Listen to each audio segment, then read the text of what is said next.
I remember every detail of that day like it was yesterday. It was a Thursday in April, and the morning sun streamed through the hospital window in a way that made me believe everything would be okay. My wife, Patricia, had been in labor for nearly 12 hours, and I held her hand as she breathed in rhythm with the nurse's instructions. "She's almost here," I whispered in her ear, trying to project calm that I didn't actually feel. After months of anticipation, our Sofia was finally about to arrive, but something felt off. I saw a worry in the midwife's eyes that she tried to hide. The monitors started beeping differently, faster, more urgently. Suddenly, the room was a flurry of nurses and doctors rushing around. "The baby is in distress," someone said. "We need to do an emergency C-section." Everything after that happened in a blur. Patricia was wheeled into the OR, and I was left outside in the waiting area, wearing that oversized blue hospital gown that always feels way too big. I paced the hall for what felt like hours, though in reality it was just 40 minutes. When I finally heard Sofia's cry, my heart leaped with relief. "It's a beautiful, healthy baby girl," said the doctor with a tired smile. But there was a hesitation in his eyes I couldn't read. Holding Sofia for the first time, she was perfect. Tiny eyes closed, her little fingers gripping my index finger with surprising strength. In that moment, I promised her I'd do anything to protect her and give her the best life possible. I had no idea how literally I would keep that promise years later. The first days at home were a mix of joy and mounting concern. Sofia cried more than usual. My mom told Uche had raised 4 kids herself. She struggled to nurse and seemed constantly uncomfortable, probably just colic. We reassured each other, trying to convince ourselves it was normal. But deep down, Patricia and I knew something wasn't right. Sofia didn't respond to stimuli as we expected. When we waved colorful objects in front of her, her eyes didn't track them. When we made noises, she didn't turn her head toward us. Weeks of doctor visits followed. "Let's wait a bit longer. Every baby develops at their own pace." Then at 3 months old, the pediatric neurologist asked to speak with us privately. I remember sitting in the brown leather chair in his office, Patricia beside me, cradling Sofia in her arms. "I'm afraid I have some difficult news," he began, and my world collapsed. Sofia suffered a brain injury during birth due to lack of oxygen. She has cerebral palsy. The words echoed in my head like slow motion. Cerebral palsy. I knew what it meant, yet I had no idea what the future would hold. How would this affect our daughter? How would it affect our lives? What are the treatment options? I asked, trying to keep my voice steady.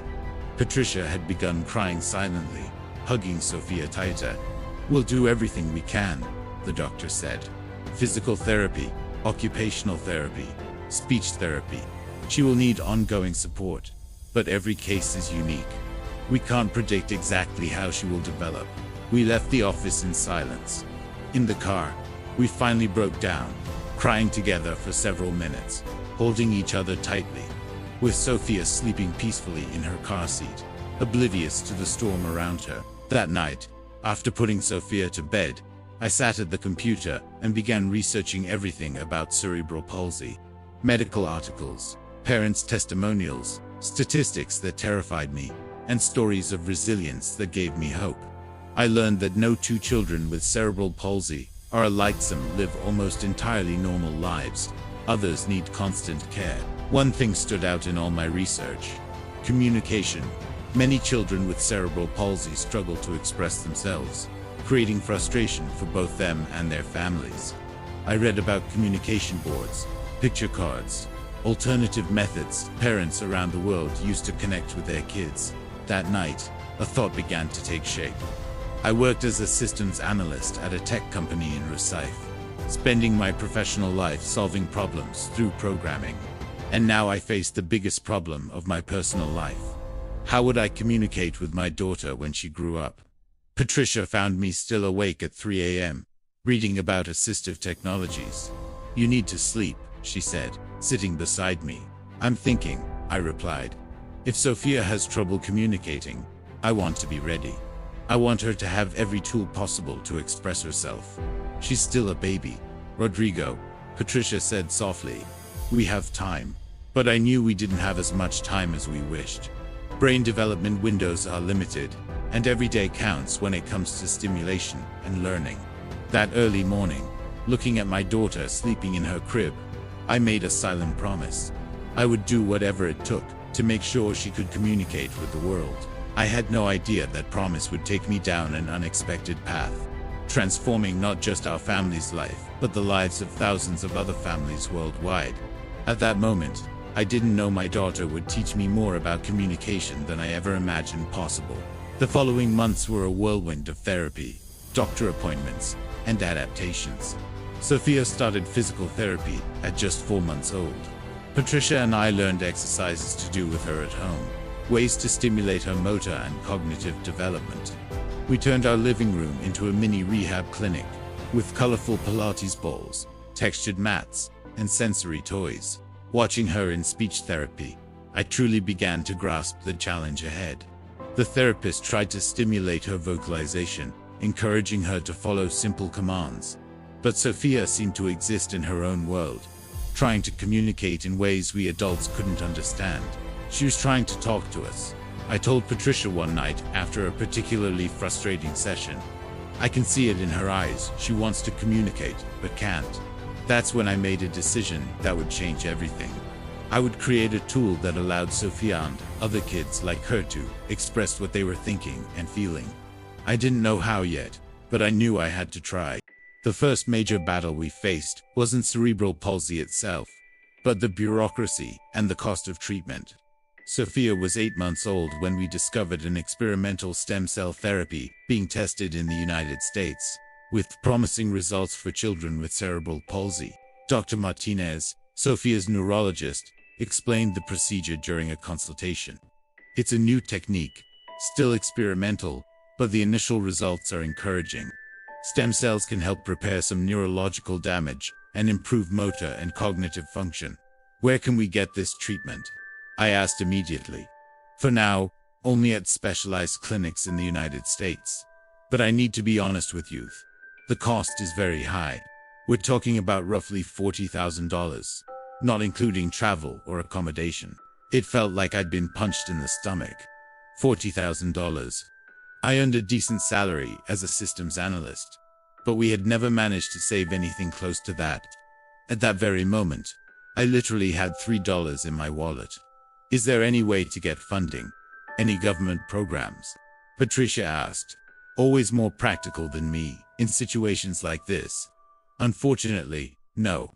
Since it's experimental, insurance doesn't cover it, and there are no government programs for it yet." We left the office feeling deflated, but I couldn't shake the thought of helping Sofia that night. After putting her to bed, I sat at the computer and began researching everything about the treatment.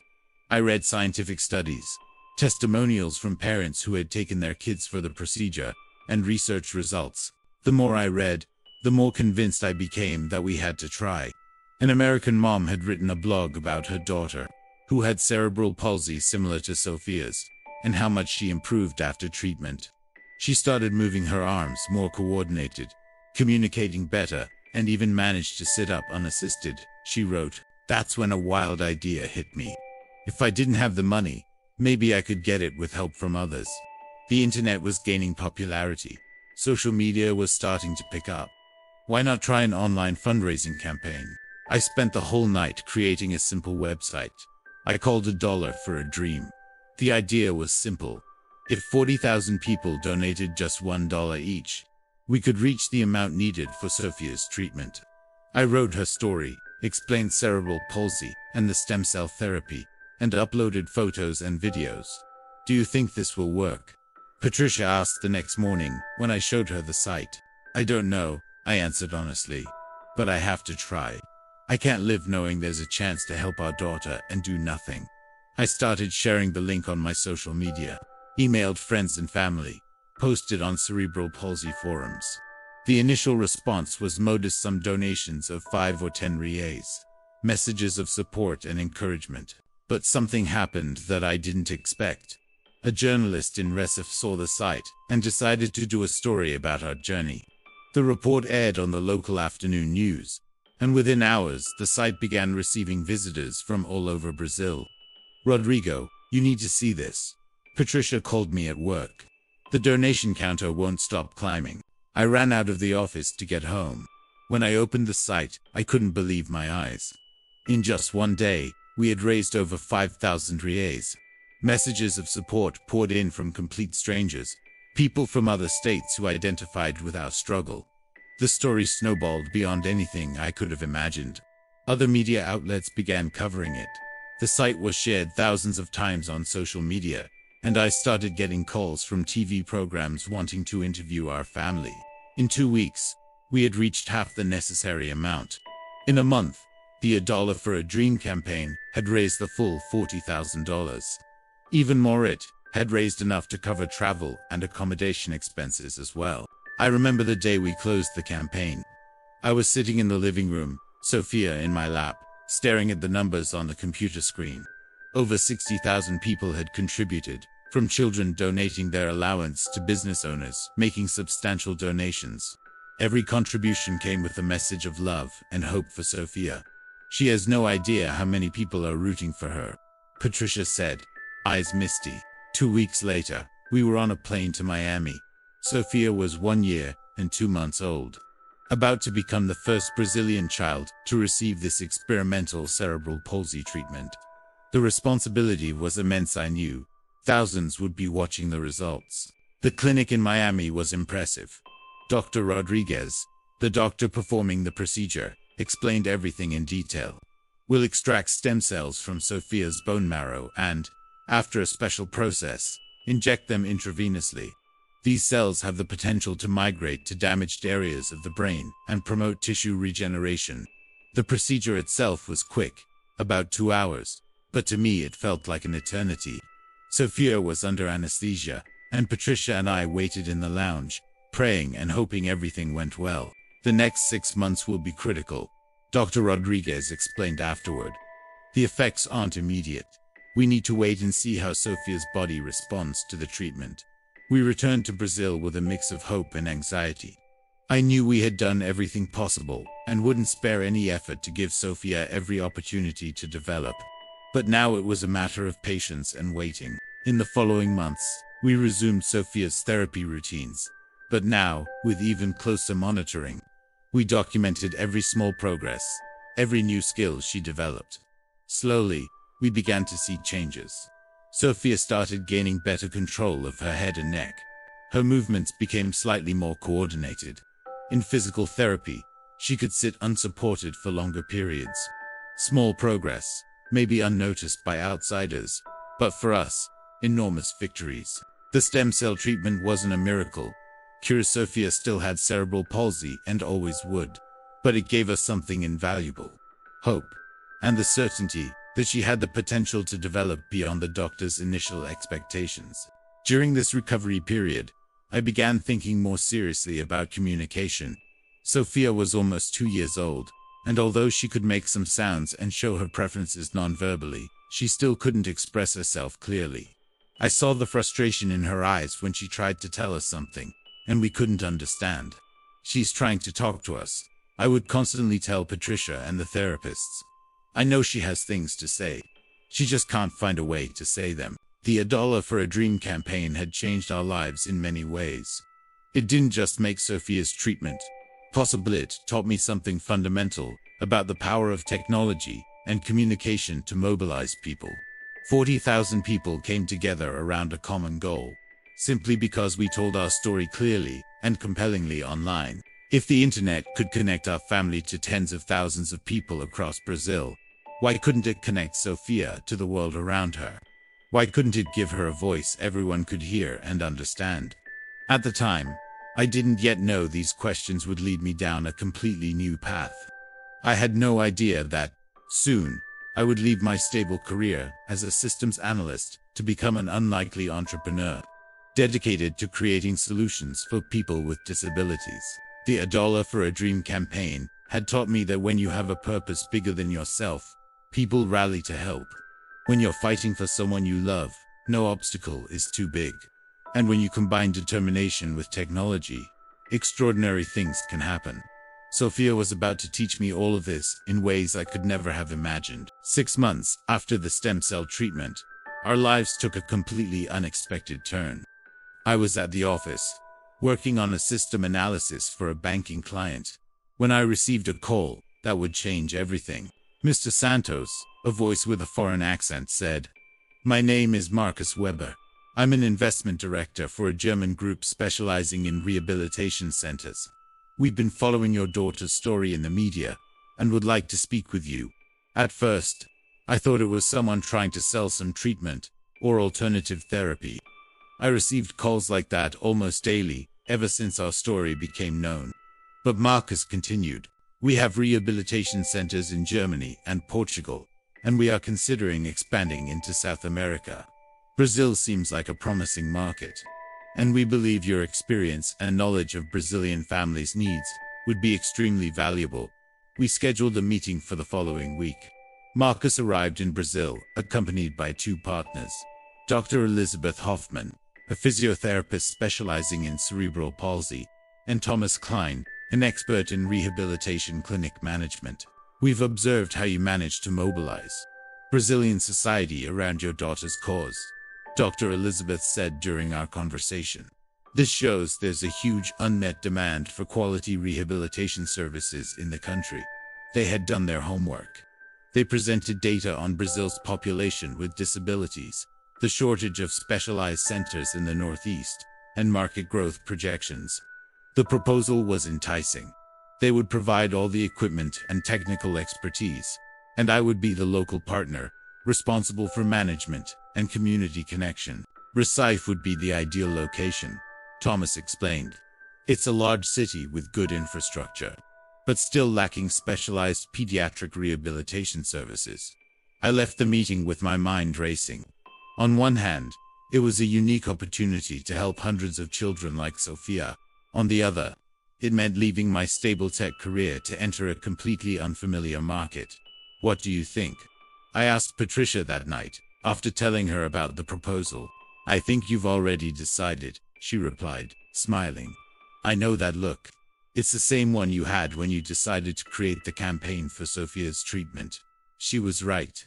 In the following weeks, Marcus and his team returned to Brazil with a $2.5 million container of state-of-the-art medical equipment. We rented a 1,000 square meter building in downtown Recife and began setting up what would become the Esperança Children's Rehabilitation Center. I quit my job at the tech company. My colleagues thought I had gone mad. "You're going to leave a stable career to open a clinic?" my boss asked. "You don't know anything about medicine." He was right. I didn't know anything about medicine, but I understood need. I knew what it was to desperately search for treatment for your child. I knew the anguish of parents who don't know where to turn for help, and I was determined to learn everything necessary. The first months were organized chaos. I had to hire a multidisciplinary team: physiotherapists, occupational therapists, speech therapists, psychologists, neurologists. Dr. Elizabeth came from Germany for 3 months to train our team and standardize procedures. Working in pediatric rehabilitation requires not only technical knowledge, but also a lot of sensitivity, she explained. "You're not just treating the child, you're caring for the whole family." The center opened its doors in September 2011, 6 months after that first call from Marcus. Sofia was one of the first patients, which allowed me to closely monitor the quality of services we were offering. Soon, other children arrived with a wide variety of needs: cerebral palsy, Down syndrome, autism, neurological injuries from accidents. Every new family that came to the center reminded me of our own journey. I saw parents crying with relief at finding qualified professionals who truly understood their children's needs. I witnessed first steps, first words, small victories that were monumental for these families. But it was while observing Sofia and the other children in speech therapy sessions that I began to notice a frustrating pattern. Many of them had preserved cognitive abilities, but could not express themselves due to motor or speech limitations. It was as if they had so much to say, but were trapped in bodies that wouldn't respond to their commands. "It's one of the hardest parts of my job," confessed Dr. Anna, our head speech therapist. seeing a child who clearly understands everything we say but can't respond. The frustration is visible in their eyes. Sofia was 2.5 years old and fit this profile perfectly. Her tests showed her cognitive abilities were intact, but she still couldn't form words or communicate clearly. We used traditional communication boards, cards with pictures she could point to, but the process was slow and limited. One afternoon, I was observing a session when something caught my attention. The therapist was showing cards with numbers, and Sofia consistently pointed to the correct number when asked. Not only that, when asked, "What is 2 plus 1?" Sofia pointed to 3 without hesitation. "She knows math," I commented to Dr. Anna after the session. "Many children with cerebral palsy have astonishing cognitive abilities," she explained. "The problem is, we can never really know what they know because they can't tell us." That sentence echoed in my mind for days. We can never really know what they know because they can't tell us. That was exactly the problem we needed to solve. That night, after putting Sofia to bed, I sat at the computer and began researching assistive communication technologies. I discovered some software, mostly in English, that tried to solve this problem, but they were expensive, complicated, and unsuitable for Brazilian reality. Most alternative communication systems were still based on outdated methods: physical boards, printed cards, mechanical systems. Few took advantage of the tablets and smartphones that were becoming common. What if we could create something better? I thought aloud. Then, an idea began to form in my mind. I had programming experience. I understood the communication needs of children with disabilities. And I had direct access to a team of specialized therapists. Why not develop an app that truly met these children's needs? The following week, I discussed the idea with Dr. Elizabeth. "It's interesting," she said thoughtfully. "In Germany, we have some digital systems, but nothing truly revolutionary. Most are too complex for children to use independently. But what if we created something simple, intuitive, that the child could use on their own, without relying so much on adults?" I asked. "That would be fantastic," she replied. "But do you realize the complexity involved? Every disability has specific needs. A child with autism requires a different approach than one with cerebral palsy or Down syndrome." She was right about the complexity, but that only increased my determination. If it were easy, someone would have done it already. If it was simple, Sofia would already have an effective way to communicate.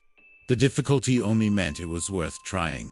I spent the following weeks observing the children at the center with new eyes. I paid attention to how they tried to communicate, what gestures they used, how they reacted to different stimuli. I spoke with therapists about the limitations of current methods and which features would be most useful. "You know what frustrates me the most?" said Carlos, an 8-year-old with cerebral palsy who attended the center. His mother translated his attempts to communicate. "He says he knows the answers in his head, but can't speak fast enough." Exactly. These children had thoughts, opinions, knowledge, but were limited by the speed and complexity of traditional alternative communication methods. They needed something as fast as their thoughts, as flexible as their individual needs. 2 years after opening the rehabilitation center, I had become an entrepreneur by accident. It was never my goal to build a business. My only intention was to help Sofia and children like her. But in the process, I discovered a vocation I didn't even know I had. I learned that entrepreneurship isn't about money or personal success. It's about identifying real problems and creating solutions that make a difference in people's lives. It's about having the courage to leave your comfort zone when you believe in something bigger than yourself. The center was running well, serving dozens of families per month. But I knew I could do more. I could reach many more children in many more places. If I could create a digital tool that really worked. That's when I made the craziest decision of my life. To learn mobile app development from scratch at age 35. To create a communication solution for my daughter and thousands of other children around the world. I had no idea what I was getting into. I didn't imagine the sleepless nights, the countless wrong codes, the moments of doubt about whether I was on the right path. But one thing I knew for sure: Sofia deserved a voice, and I would do whatever it took to give it to her. It was a Tuesday in March when everything changed. Sofia was 3 years and 2 months old, and I was watching her during a therapy session at the center. Dr. Anna was working with her, using the traditional communication boards cards with pictures laid out on a table.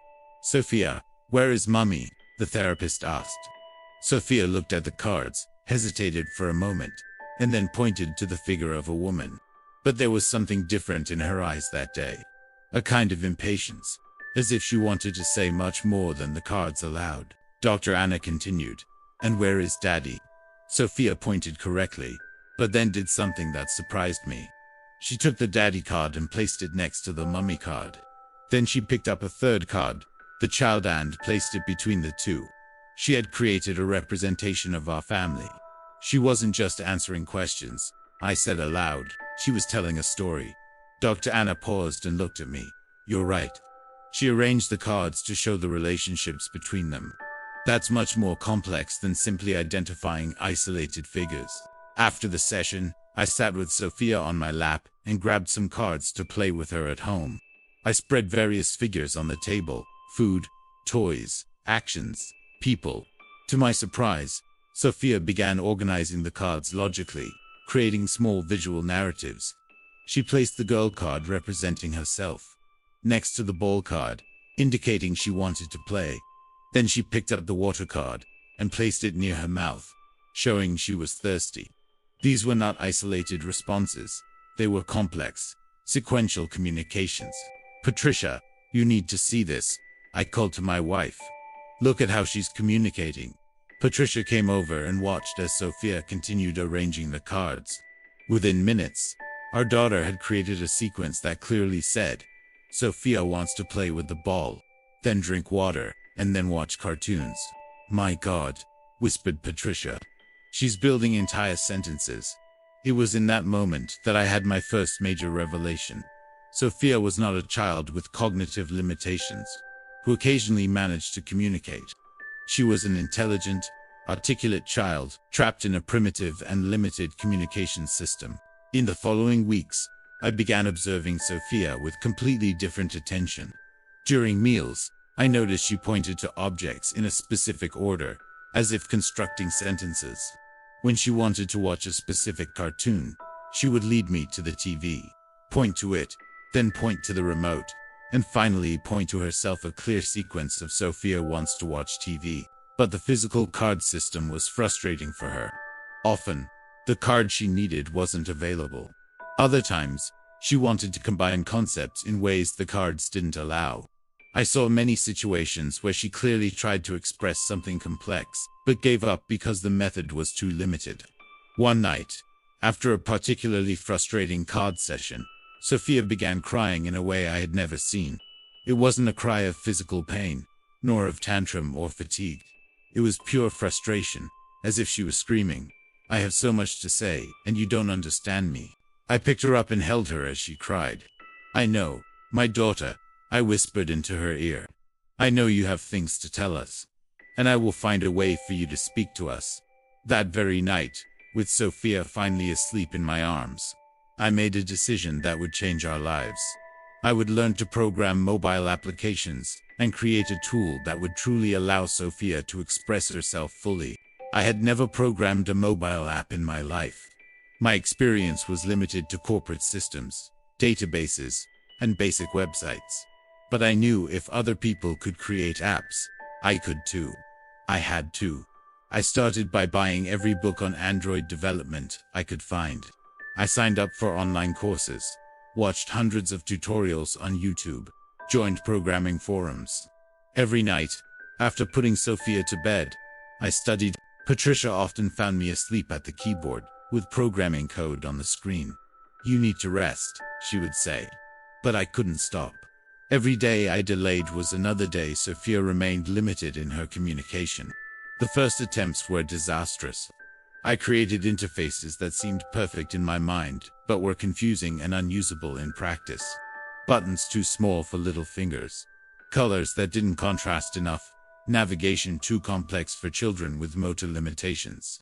The problem is that you're thinking like a programmer, not like a child with a disability, Dr. Anna observed when I showed her my first prototypes.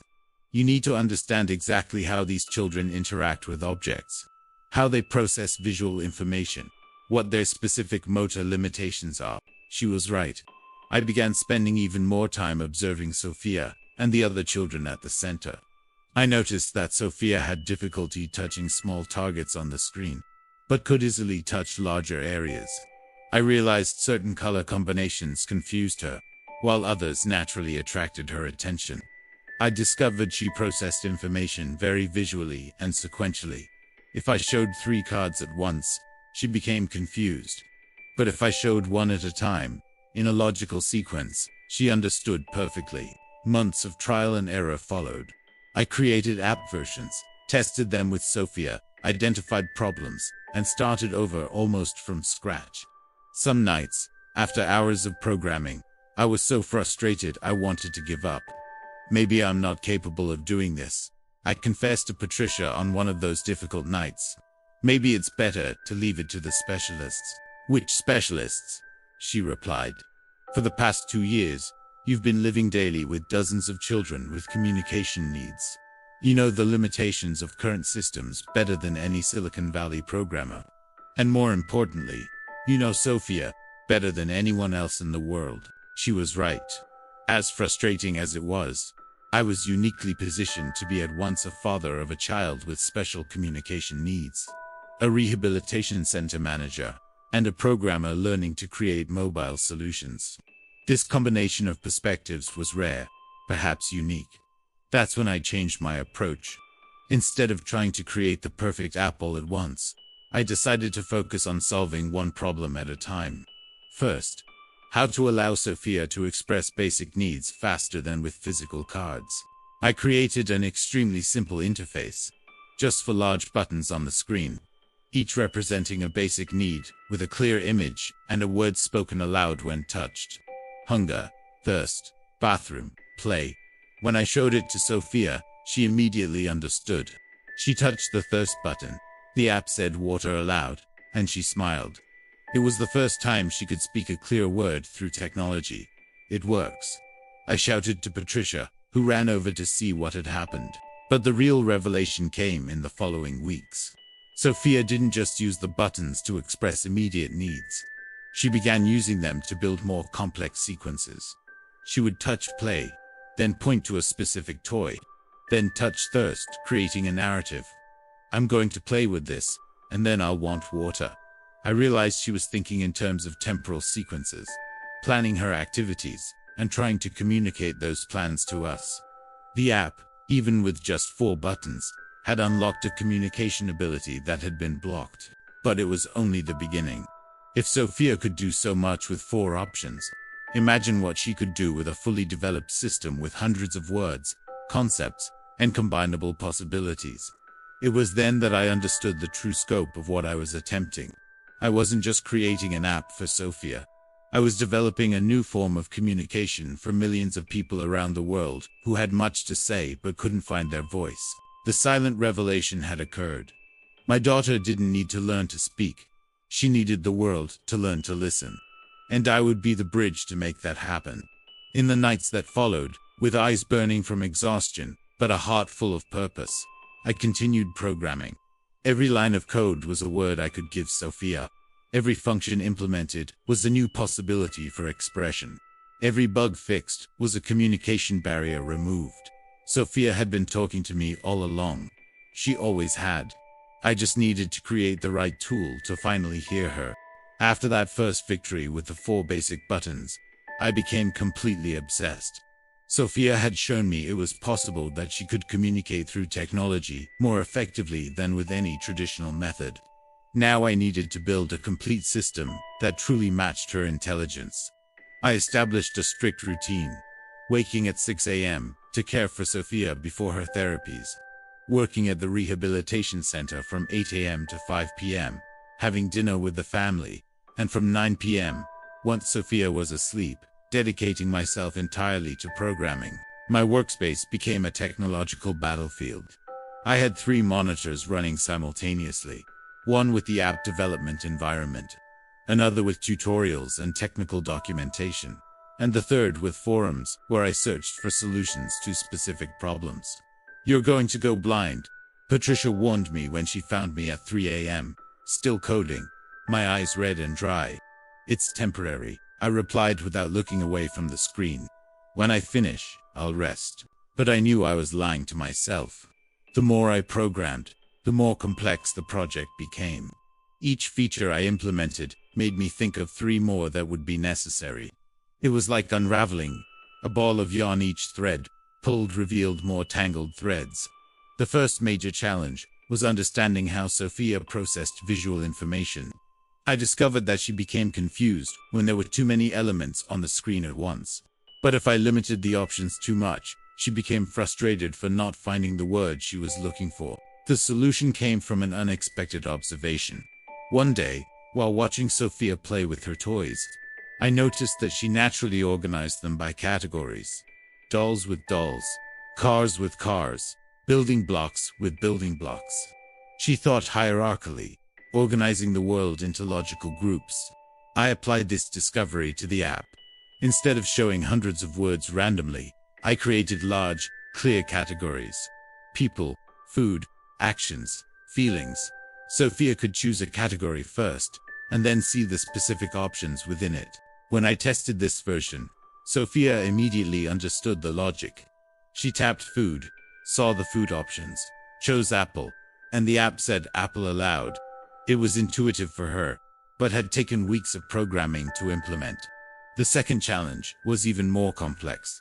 How to make Sofia construct complete sentences. She could express isolated words, but I knew she thought in full sentences, complete ideas. I drew inspiration from how she used the physical cards, organizing them in sequences. I created an area at the bottom of the screen that functioned as a sentence builder.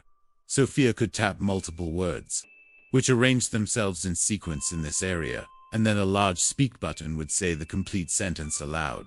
The first complete sentence Sofia constructed was, "Sofia wants to play with the doll in the living room." When the app spoke these words, she clapped joyfully. Patricia, who was watching, began to cry. She just spoke an 8-word sentence. My wife whispered, "She's never been able to express such a complex idea before." But what moved me the most was realizing that Sofia had used the word once, an abstract concept indicating future intention. It wasn't just doll or play. It was intention, a plan. She was sharing her thought process with us. In the following weeks, I expanded the app's vocabulary to include hundreds of words. I organized everything into logical categories: nouns, verbs, adjectives, prepositions. I added functionality so Sofia could conjugate basic verbs. I want, I like, I need. Each new word required not just programming, but careful research. I spoke with speech therapists to understand the most natural word order for children, like Sofia. I studied basic linguistics to understand how sentences are structured. I read about child cognitive development to know which concepts to introduce first. The third challenge was personalization. I noticed that Sofia used certain words much more than others. Cartoon, cookie, grandma were part of her active vocabulary, while other words were rarely used. The app needed to learn each child's usage patterns and prioritize the words most important to her. I implemented a system that recorded which words Sofia used most and placed them prominently in the categories. The more she used a word, the easier it was to find next time. It was like creating a personalized vocabulary for each user. I also added the ability to include personal photos.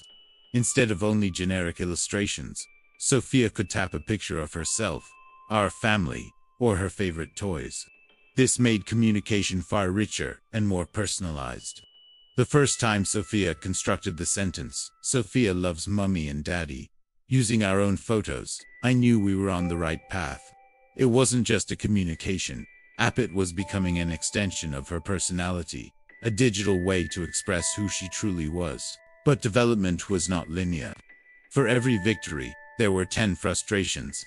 Code that worked perfectly on my computer froze on the tablet. Interfaces that seemed intuitive to me confused Sofia completely. Features I thought essential proved unnecessary in practice. The worst night was when an Android system update completely broke my app. 3 months of work simply stopped functioning. I stayed up until 6 a.m. trying to fix it, without success. When Patricia woke up, she found me with my head in my hands, completely discouraged. "It's not going to work," I said. "It's too complex. I'm not a real programmer. I don't have enough knowledge to solve problems like this."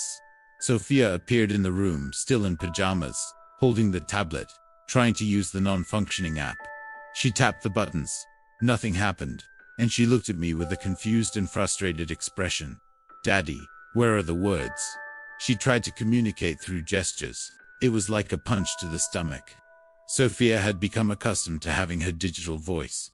To her, the app was not a project. Teach was an essential part of her ability to communicate. She depended on it, and I could not give up. I spent the entire weekend rewriting all the problematic code. Patricia cared for Sofia alone, brought me coffee and food, kept the house quiet so I could focus. By Monday morning, the app was working again. When I showed it to Sofia, she immediately constructed the sentence. "Thank you, Daddy." Just 2 words, but they meant the world to me. She knew I was working for her, that every sleepless night was an investment in her ability to express herself. As the app evolved, I began testing it with other children at the rehabilitation center. Each new child brought unique challenges. Miguel, 6, had autism and needed a more predictable interface without sudden changes. Anna, 4, had cerebral palsy similar to Sofia, but her motor limitations were different. I realized it wasn't enough to create an app. I had to create an adaptable system, one that could adjust to each child's specific needs. I implemented advanced settings, allowing parents and therapists to fully customize the experience. Button size, speech speed, vocabulary, complexity. But the true test came when I decided to test the app outside our center. I contacted other rehabilitation clinics and offered the app for free so other children could try it. The response was overwhelming. Within 2 weeks, I received calls from emotional parents reporting that their children had managed to express themselves for the first time. A mother from Salvador told me her 5-year-old daughter, who had never been able to say she was in pain, could finally communicate when she felt unwell. "You have no idea the relief this represents for a family," she said, crying on the phone. "Years of guessing what your child needs, and suddenly they can simply tell you, that was it. That was exactly what I wanted to provide." Not just for Sofia, but for thousands of families experiencing the same communication frustrations we had endured for years. That night, after a particularly emotional call with a family from Fortaleza, I sat in front of the computer and looked at the thousands of lines of code I had written. Every function, every algorithm, every interface had been created thinking of Sofia, but was now helping children across Brazil. It was nearly 2 a.m., my eyes burning with fatigue, yet I had never felt more energized. Every line of code was a word that could give a child a voice. Every function implemented was a bridge between parents and children. Every bug fixed was a communication barrier removed. Sofia was sleeping in the next room, breathing peacefully. In a few hours, she would wake and use our digital words to tell me about her dreams, her plans for the day, her discoveries about the world. She didn't know it, but she had transformed me into much more than a programmer. She had made me a translator of dreams, a builder of bridges, a creator of voices for those who always had so much to say, but never found the right words. The app was still far from finished, but it was already functional. It was already changing lives. And I knew that every sleepless night was worth it when I saw Sofia constructing increasingly complex sentences, expressing thoughts we didn't even know she had. It was the middle of the night, and work lay ahead. More features to implement, more bugs to fix, more voices to create. But for the first time in months, I programmed with a smile, knowing that every key I pressed was a step closer to my daughter's freedom of expression and to thousands of other children like her. It was a Sunday morning, 3 years after I began programming. Sofia was 6 years old and had become my unofficial development partner. She tested every new version, and I observed her reactions as if I were a scientist studying a crucial experiment. That particular Sunday, I had implemented a feature I had been thinking about for months. The ability for Sofia to save phrases she used frequently, creating a sort of personal library of expressions. It was like having her own slang and ways of speaking, digitized. Sofia, do you want to try the new feature? I asked, turning on the tablet after breakfast. She approached excitedly. Sofia always got thrilled when I said there was something new in the app. It was as if she knew that each update expanded her ability to express herself. I showed her how she could build a sentence, tap it to speak aloud, and then save it by pressing a green save button. The sentence would then be available in a special section, ready to be used again with a single tap. Sofia tried the feature a few times, saving phrases like, I want to watch cartoons, and I'm going to play in the backyard. But then she did something that completely surprised me. She constructed a long and complex sentence. Sofia loves Daddy very much because he made the words for her to speak. She tapped speak to hear the full sentence, smiled, and then saved it in her personal library. I froze. It wasn't just a sentence, it was a profound statement about our journey together. She had understood that I had created those digital words specifically for her. More than that, she was expressing gratitude in a way she had never been able to before. Patricia, I called, my voice choked. You need to come here. Patricia came running, thinking something had gone wrong. I asked Sofia to repeat the sentence. When the app spoke those words, Patricia began to cry. She knows, my wife whispered. She understands everything you've done for her. But what came next was even more moving. Sofia began using her new personal library to create small conversations with us.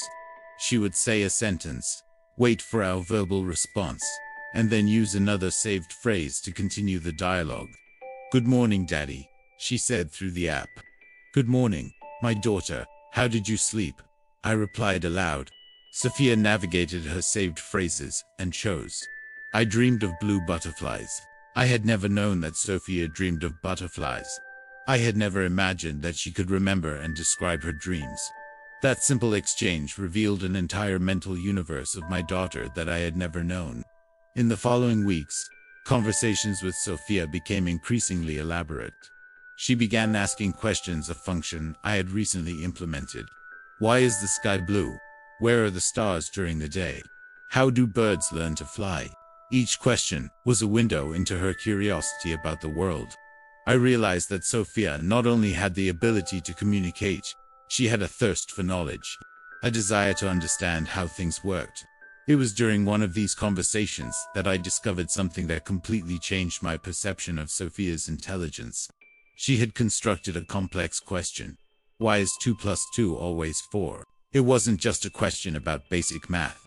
It was a question about abstract concepts, the consistency of mathematical rules, about logic. Sofia was questioning fundamental principles of mathematics at the age of 6. Do you want to learn more about numbers? I asked. She immediately built the answer. Sofia wants to learn everything about numbers because they are interesting. I began including simple math games in the AP Basic Addition and subtraction problems, pattern recognition, numerical sequences. To my surprise, Sofia solved everything with impressive ease. One day, I created a more complex challenge. If you have 5 candies and eat 2, how many are left? Sofia not only answered correctly, 3, she constructed a complete explanation. 5 minus 2 is 3, because I took 2 from the 5 and 3 remained. Patricia, who was watching, was astonished. Rodrigo, she doesn't just know the answer. She understands the concept behind the operation. I decided to test the limits.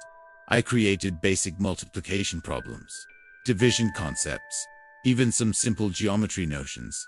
Sofia absorbed everything with a facility that left me stunned. How can she know so much if she has never attended a traditional school? I asked Dr. Anna during a consultation. Children with cerebral palsy often have preserved or even superior intelligence, she explained. The problem was never Sofia's ability to learn. The problem was that she couldn't demonstrate what she knew. Exactly, Sofia had always been intelligent, always curious, always eager to learn. She just didn't have a way to express her knowledge and ask questions. The app hadn't made Sofia smarter, it had revealed an intelligence that had always been there. This discovery motivated me to further expand the educational features of the app. I added basic science concepts, age-appropriate geography, and history. I created interactive games where Sofia could demonstrate her knowledge and learn new things. But the most emotional moment came 3 months after this math discovery. I was working at the computer when Sofia approached with the tablet. She had built a sentence that left me speechless. "Daddy." Sofia wants to help other children have words like she has now. It took me a few seconds to process what she had said. My 6-year-old daughter had understood that there were other children in the same situation she had been in before the app. More than that, she wanted to help them. "How do you want to help?" I asked. Sofia spent several minutes constructing a detailed response. "Other children cannot speak like Sofia can now. They get sad, like Sofia used to before. Sofia can show them how to use the tablet words." It was an incredible proposal. Sofia wanted to become a sort of ambassador for the app, helping other children learn to communicate through technology. I organized some visits to the rehabilitation center, where Sofia demonstrated the app to other children. It was magical to watch her teach younger children to construct their first digital sentences. "First, you tap I," she explained through the app, gesturing to show where to tap. "Then you choose what you want. Like this. I want to play." Seeing Sofia in the role of a teacher made me realize that the app had provided much more than communication. It had given her confidence, purpose, the feeling that she could contribute to improving the lives of others. But the true measure of success came when we started receiving messages from families in other states using the app. A mother sent me a video of her 4-year-old daughter constructing her first full sentence. "Mummy, I love you very much." She had never been able to say this before, the mother wrote. "We all cried when we heard these words come out of the tablet." A father from Porto Alegre called to tell me that his son had used the app to say he had a stomachache, allowing them to take him to the doctor in time to treat appendicitis. "If he hadn't been able to tell us he was in pain, we could have lost our son," he said, emotionally. Each of these stories reminded me why I had started this project. It wasn't about technology or programming. It was about giving a voice to those who had always had something to say but couldn't find the words. Sofia had become my unofficial co-creator. She tested every new feature, suggested improvements through the app itself, and inspired me with her unique way of seeing the world. Whenever I had doubts about a feature, I asked myself, what would Sofia think of this? One night, late, I was finishing an important app update when Sofia appeared in the room in pajamas. She took the tablet, built a quick sentence. "Good night, Daddy. Thank you for the words," gave me a kiss, and went to sleep. Once spent a few minutes staring at the screen where her sentence was still visible. 4 years ago, Sofia couldn't clearly tell me good night. Now she not only said goodbye, but expressed gratitude for something we had created together. That night, as I finalized the last details of the update, I thought of all the children already using the app, and the thousands more who could benefit from it. Every line of code I wrote was a chance for someone to communicate. Sofia had found her voice, but our journey was just beginning. I knew we could reach many more children, in many more places. The first hello had been given, but a whole world of conversations awaited. The phone rang one December morning in 2015. I was testing a new version of the app with Sofia when I saw an international number on the screen. "Hello, Rodrigo Santos," said a female voice with a foreign accent. "Yes, this is he.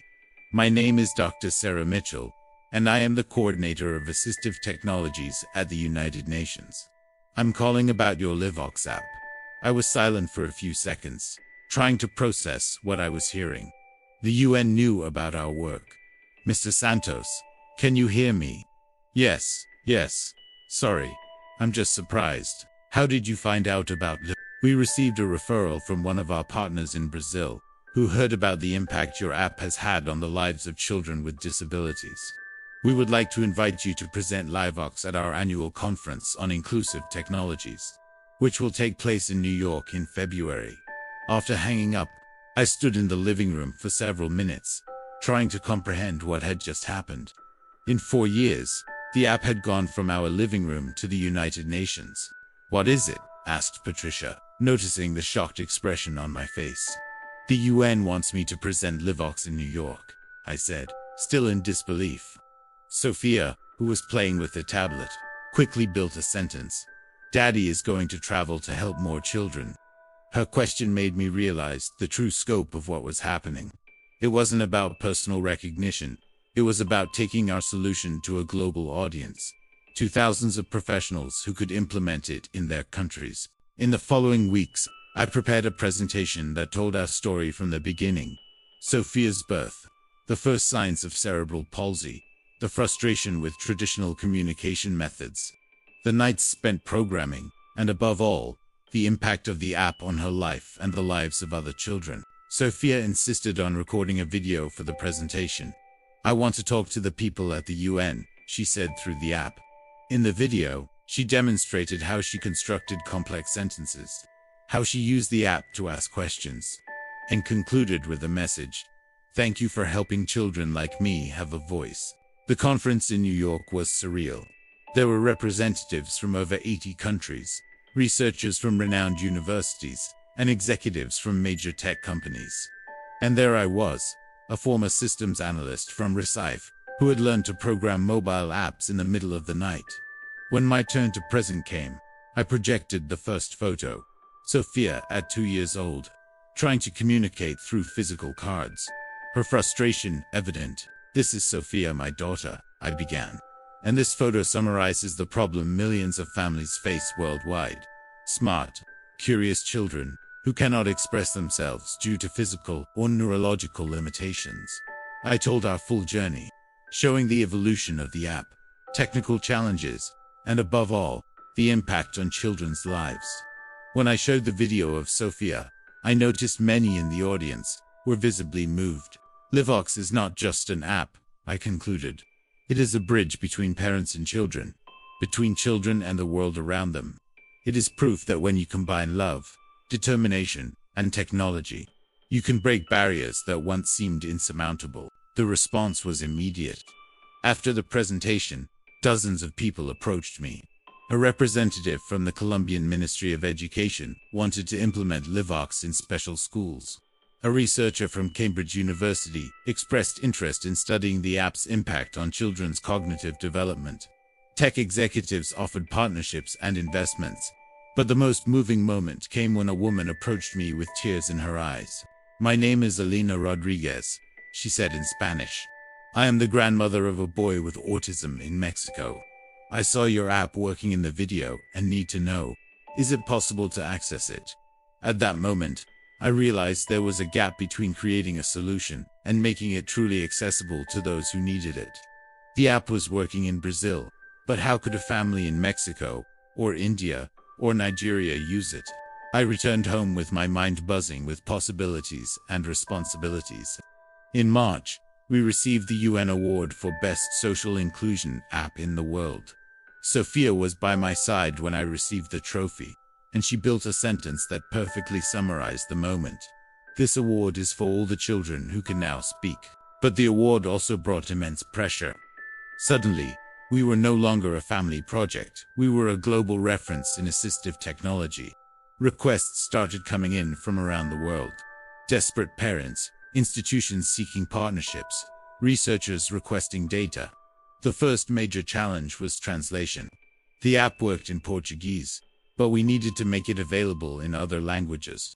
It wasn't just translating words, it was adapting cultural concepts, adjusting voice synthesis, and understanding regional differences in communication styles. We started with Spanish, due to its proximity to Portuguese and its relevance in Latin America. Then came English, which would open doors to North America, Europe, and parts of Africa and Asia. Each new translation took months of work. We couldn't rely on automatic translators. We needed to collaborate with native linguists, local therapists, and families who could test and validate that the app made sense in their cultural contexts. A family in Buenos Aires helped adapt the app to Argentine Spanish. They tested every function for weeks, suggesting adjustments that made the app feel natural for Argentine children. "The way you organize food categories in Brazil is different from ours," explained the mother of a 7-year-old boy with cerebral palsy. "Here, milanesa is much more common than bife, for example." These were seemingly small details, but crucial for the user experience. A child needs to find the words of their daily universe quickly, not a generic vocabulary. The second challenge was global distribution. How could an app created in Recife reach a family in rural Kenya? How could parents with limited technological resources download and use Livox? The solution came through partnerships with international organizations.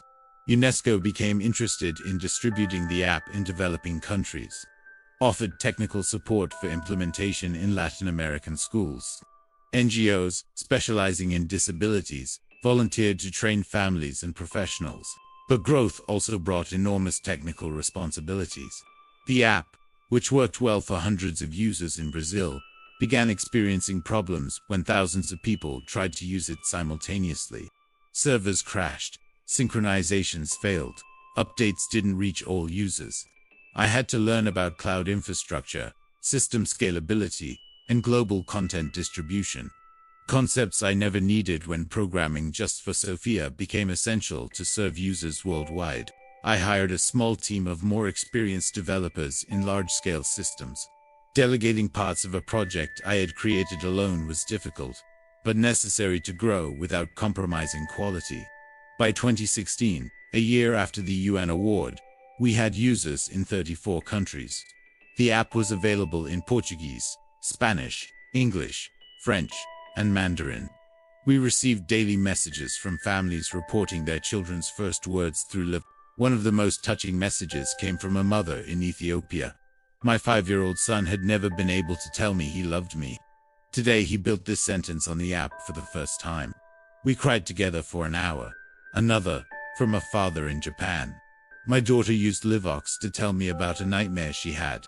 I finally understood why she couldn't sleep alone. Each message reminded me why we started this project. It wasn't about sophisticated technology or international recognition. It was about basic human connections, parents understanding children, children expressing needs, families communicating fully. Sofia, now 8, became our official usability consultant. She tested each new version, suggested improvements, and even recorded tutorial videos for other children. Sofia Teaches How to Use Livox became a popular video series among new families.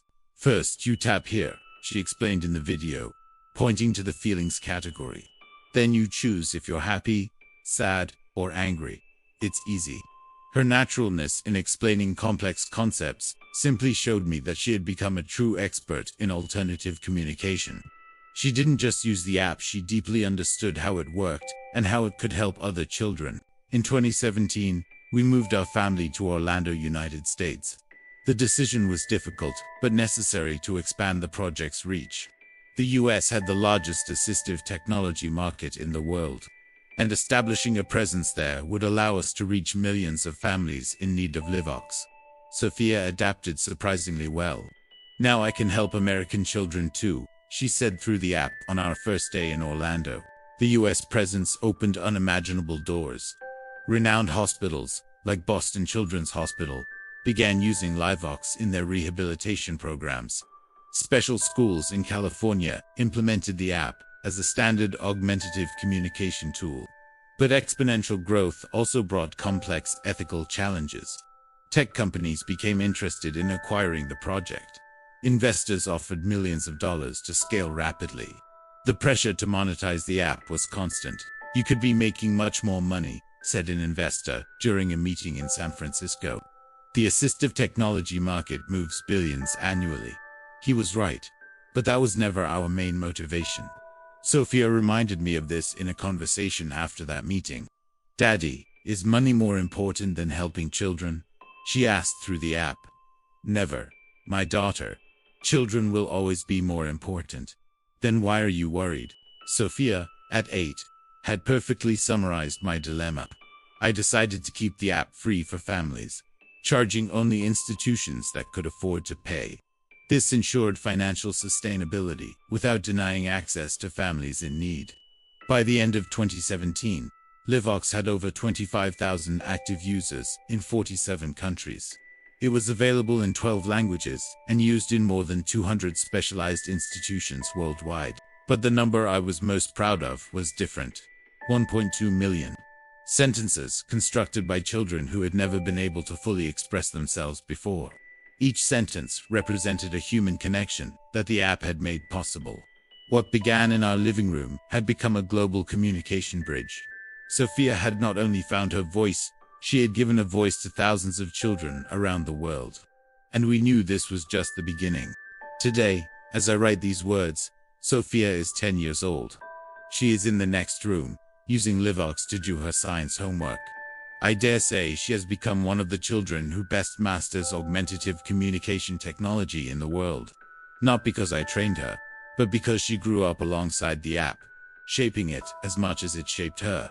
"Daddy, can I ask you a science question?" she said a few minutes ago, appearing at the office door with the tablet in her hands. "Of course. What is it?" "Why do plants perform photosynthesis during the day, but continue to respire at night?" Questions like this remind me daily of how we underestimate the intellectual capacity of children with special communication needs. Sofia has always had this scientific curiosity, but only in recent years has she been able to express it fully. Livox is now used by more than 50,000 children in 63 countries. It is available in 25 languages and is recommended by therapists, doctors, and specialized educators worldwide. But these numbers, impressive as they are, do not capture the true scale of what we have accomplished. Last week, I received a message that perfectly sums up the real impact of the project. It came from a mother in Bangladesh. "My son Rashid is 8 years old and has severe autism. For years, we thought he did not understand what we said. Through Livox, we discovered that he not only understood everything, but had very clear opinions about the world. Yesterday, he used the app to tell me that he wants to be a doctor when he grows up, to help other children like him." We cried together as we listened to his dream. Stories like this lift me up every morning. Every new version of the app, every feature added, every bug fixed is driven by the certainty that somewhere in the world, a child is trying to express something important and needs the right tools to be heard. Sofia has become much more than my daughter or my initial inspiration. She is my unofficial business partner. She tests every update, suggests improvements, and even participates in video conferences with our international team. Her usability insights are often more valuable than complex technical analyses. Small children will find this button too difficult, she commented one day while testing a new interface. "It's too far from their little fingers." She was right. We adjusted the layout based on her observation, and subsequent testing confirmed that children aged 4 to 6 indeed struggled with the previous version. But the project's growth brought responsibilities I never imagined. When I started programming in our living room, today, I manage a team of 12 people across 4 countries. We have developers in Brazil and the United States, linguists in Europe, and consultant therapists in Asia and Africa. We also created the non-profit organization Voices Without Borders, which ensures free access to Livox for families in economically vulnerable situations. Partnerships with governments and NGOs allow us to bring the app to regions where commercial distribution would be impossible. Last year, we implemented Livox in all special schools in Uruguay through a government program. More than 800 Uruguayan children now have access to quality augmentative communication. Similar programs are being developed in Chile, Costa Rica, and Panama.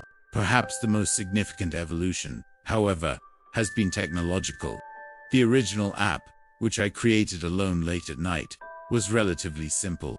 The current version incorporates artificial intelligence to predict the words each child is likely to need, learns individual communication patterns, and even detects emotional states through usage patterns. We also implemented eye tracking control for children with severe motor limitations.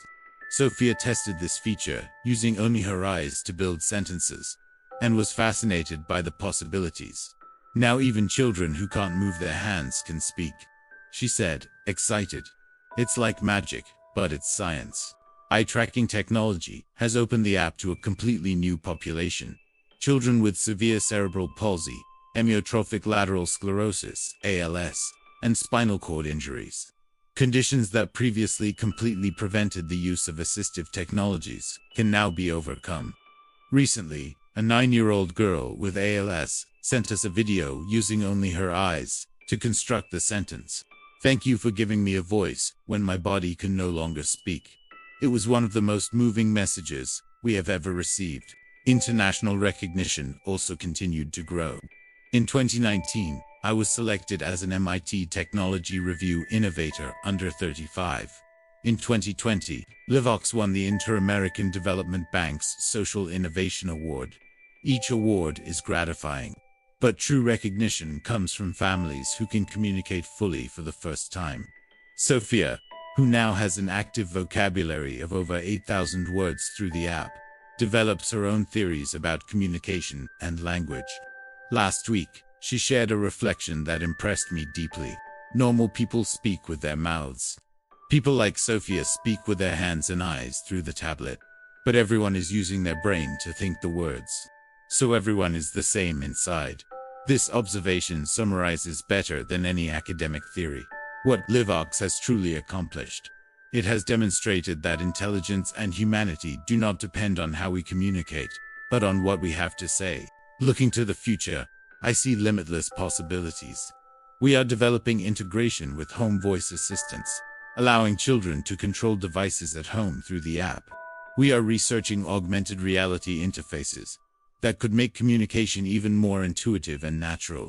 But as exciting as technological innovations are, I never lose sight of the fundamental purpose: giving a voice to those who have always had something to say. Every line of code we write, every feature we implement, every partnership we establish serves this singular goal. Sofia has taught me that communication is not about sophisticated technology or complex algorithms. It is about human connection. It is about a father understanding his daughter's nighttime fears. It is about a child being able to express gratitude. It is about dreams being shared and understood. Last week, Sofia used the app to ask me a question that perfectly summarized our journey. "Daddy, when I grow up and no longer need Livox to speak, will you continue helping other children find their voices?" "Always," I replied, "because every child deserves to be heard." "Then I will help you," she responded, "because I remember what it was like to be silent when I had so much to say."